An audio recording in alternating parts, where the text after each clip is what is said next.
Okay, so I just saw Star Wars The Last Jedi for the second time, and my thoughts have shifted just a little bit. I still think the movie has flaws. Like to sum it up, like the movie takes an unexpected turn to it, I think, in good ways and bad ways, I thought. And the tone, like overall, it just kept shifting over and over, and like it felt like a mess. Like it felt like I was riding a roller coaster. I mean, some people liked the roller coaster, some people didn't. I thought it was just good.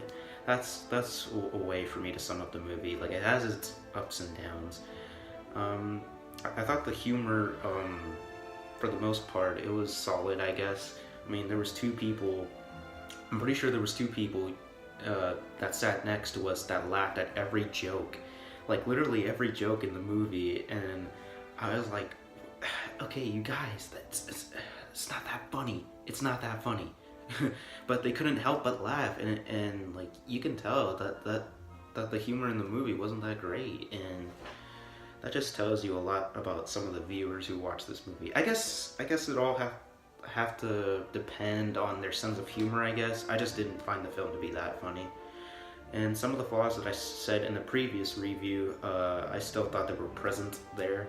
I still didn't like the Finn and Rose story arc. I thought it went nowhere. If they would have just cut that out, it wouldn't affect the overall plot to the story. So, yeah, they should have cut that out. I mean, I felt like I was watching like a Disney Star Wars short or something. Um, like, I don't mean like to offend people who like the character Rose or anything. I mean, I thought she was pretty solid, and Benicio del Toro's character, it was DJ, I believe, um, and from Canto Bight, I thought he was pretty solid. I was pretty convinced that he was like, that smuggler, and he was pretty good at it. But I thought the whole payoff, like to only find out that he was just a traitor, and to him this is just business. I'll give him this though. I'll give him this. Like my favorite line that came from him was actually, I think he said among the lines, "Live free, don't join. Good and bad. Those are just words." I actually like that. That stuck to my head. I was like, yeah, real good way to keep the two sides, good and bad, blurred. I still thought that uh, but every time I watched the Finn and Rose story arc, I was like, can we please cut back to Ray and Luke, please?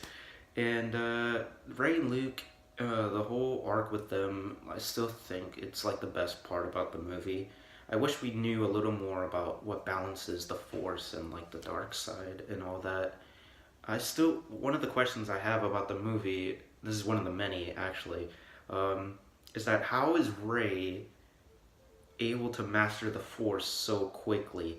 That always like stood out to me. Like one minute she arrived handing the lightsaber to Luke, which he then like throws behind his back, which I thought was funny. And then the next minute she's like waving her lightsaber around like if it was nothing. Like I mean, clearly she's powerful, but I just want to know where she got all that power from. Like it never. And she only did one lesson out of the three that Luke was supposed to teach her. And I'm like, I don't know. I don't know if the Force works like that. And and another thing that might piss off like the really hardcore fans out there is the whole bridge force projection thing going on between Rey and Kylo Ren. Uh, yeah, I could see that pissing a lot of fans off, but for me it was fine because I knew it was Snoke like pulling the strings that entire time in the story, and even though it was an illusion, Kylo Ren still managed like to caught like rain like in his hand. So, mm, another thing, I thought the characters for the most part were great. I loved. Still, the best thing about these movies is watching the characters like go on their epic adventures and battle, evil.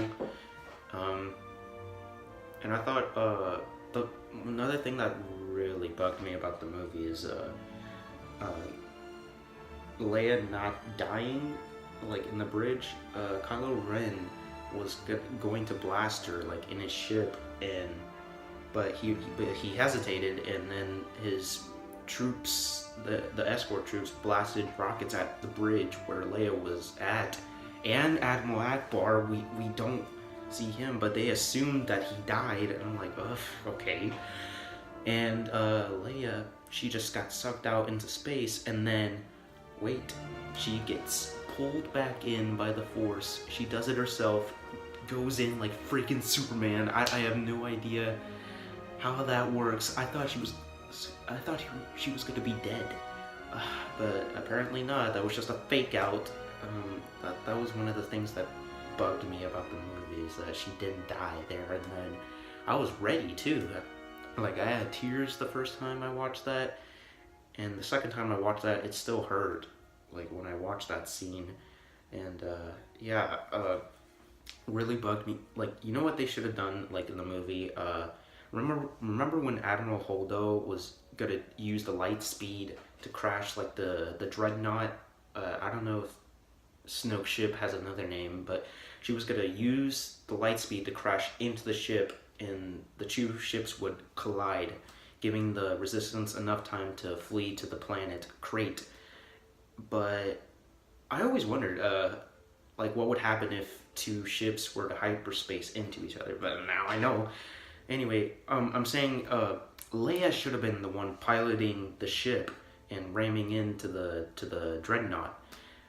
And I was like, oh, man, it should have been her, like, driving at the light speed, because that would have been hell of a badass. Like, to go out like that, I mean, that honestly, that should have been her, and that should have been Leia in the ship, not Admiral Holdo.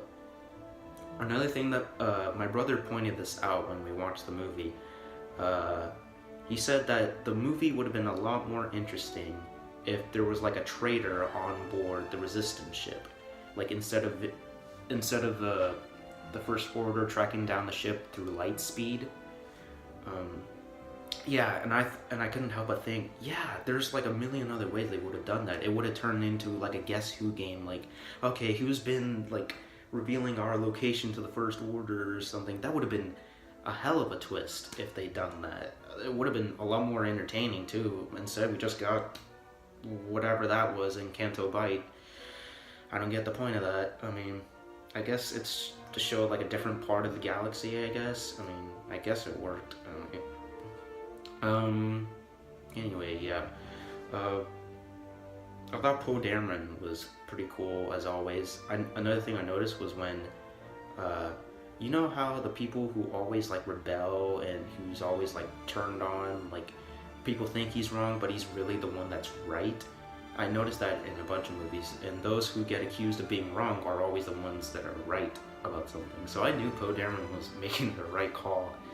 And so they evacuated the ships. Oh, God. Another thing was that we cut back to Rey and Kylo Ren confronting Snoke, and Snoke said that if Kylo Ren were to defeat or kill Rey, it would complete his training, I assume. And then as Kylo Ren pulls out his lightsaber, we see like Rey's lightsaber turning the hilt around, and then it stabs Snoke right through him. It splits him in two, and I was like, oh my god, they killed off Snoke, a character we knew nothing about, and they killed him in the second movie.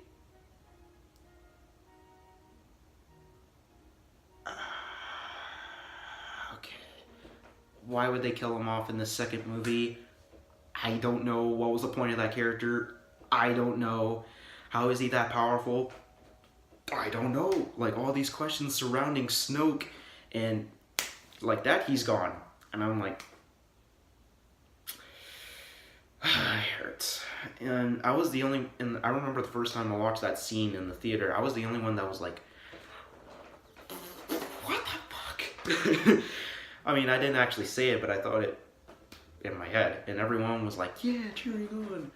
But I mean, I could see why a bunch of people love this movie, because my brother included and my dad both love the film, because they saw like an epic struggle between good and evil. They saw their favorite heroes at their weakest. They saw them at their most vulnerable. That's probably why they love it so much, because they get so invested in the story, and they just love writing this adventure along with them. That's why they love it, and it's okay to like to love this movie. Like like some Star Wars fans out there thought like, no, if you hate this movie, you're a traitor. You're a traitor to Star Wars. And I'm like, guys, you have to remember, it's just a movie. It's okay to like freaking throw your opinions out there. I mean, that's why I'm posting this video, so that I could get my own opinion on the movie.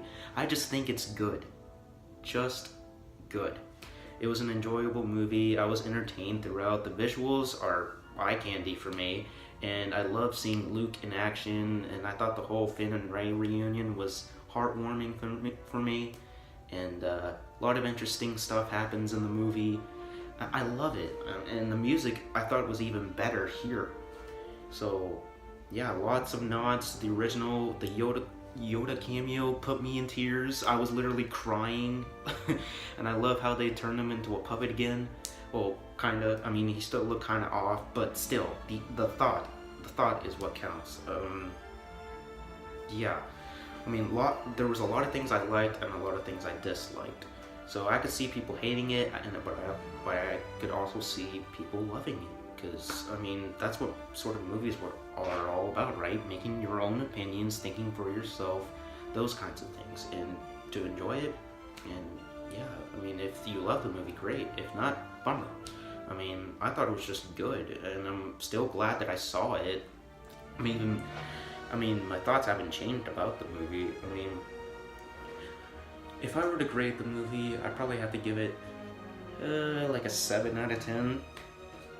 So meaning I thought the movie was just good. Like, it kept me entertained for like 2 hours, but a lot of what filled the movie was like the whole Finn and Rose story arc, which I thought, again, could be reduced down to just a few minutes. Or again, like my brother said, they could have just added like a traitor like in the ship. That would have been much more interesting. And yeah, I'm trying to see what else.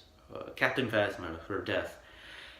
I think she really is the Boba Fett of the franchise. I really think she's the Boba Fett of the franchise, because she dies the same way, has very few scenes, very few lines of dialogue. She really is the Boba Fett of the series, I think. So my brother says she might come back, because he also thinks Boba Fett might come back. I don't know, maybe it's in the legends, but from what I know, that stuff isn't canon, so we don't know for sure. Maybe I'm wrong. And the climactic battle between Kylo Ren and Luke, I thought was pretty solid. I mean, for me, it would have been a lot better if he was actually there, because it turns out that it was just a force projection that Luke did so that he wouldn't die, I guess, because he said the whole purpose of him hiding on the island was so he could die there, because he said it's time for the Jedi to end. He's like an old hermit now, and he wants nothing to do with the Jedi, the rebels, or the Empire, none of it. He's had it. Some people claim that he's like the Grey Jedi. I wish we knew more about the Grey Jedi. I mean, like I said, I have a lot of questions still. It left me unanswered, and left all audiences empty, I think, including myself. I'm still glad that I watched the film, though. I had a lot of fun. That's why I have such mixed feelings about it. I'm still gonna buy it on Blu-ray. Who am I kidding? Because I just love those. I love collecting movies. I'm a huge moviegoer. Yeah, so clearly the film has flaws. So that's pretty much why I'm posting this video, to remind people that it's okay to make your own opinions. It's okay to like a movie or not like a movie, even if it's Star Wars, you know. I thought the movie was just good. And we're just gonna have to see how J.J. Abrams wraps this up. That's the thing. Since it ended on such a messy note, I'm just like, yeah, how are they gonna, you know, wrap this up? Oh, and another thing, that ending with the kid pulling the broom, my brother told me that it felt too Disney. I have to agree with him on that one.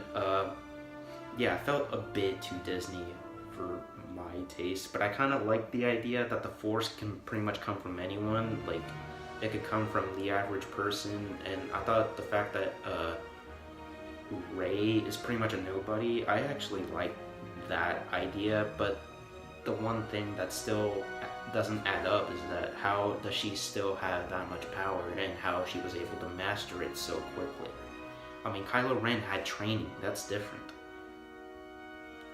So, yeah, it still left me confused, but for overall, I thought it was a fun ride. Any moviegoer, any Star Wars fan would like it or not like it, I don't know. Anyway, you guys, that was my thoughts on The Last Jedi. So have my thoughts changed? Maybe a little bit. But for the most part, I thought it was good. I'm still glad that I watched it. Yeah, so those are my thoughts on The Last Jedi. Hopefully the next one will be better. But hey, I don't know. I mean, movies are movies, right? And Han Solo's movie, I believe, appears next year. Probably less than that, actually. Yeah, so we'll just have to see what happens in episode 9 now, will we? So, if you enjoyed this video, if you liked what I had to say about the movie, hit that like button. If you have thoughts on your own, put them in the comments section below, please. I love hearing other people's opinions on movies. I love discussing movies. So yeah, feel free to do that. And share it to your friends or something, all that stuff. Anyway, till then, you guys, I'll see you guys in the next one. Peace.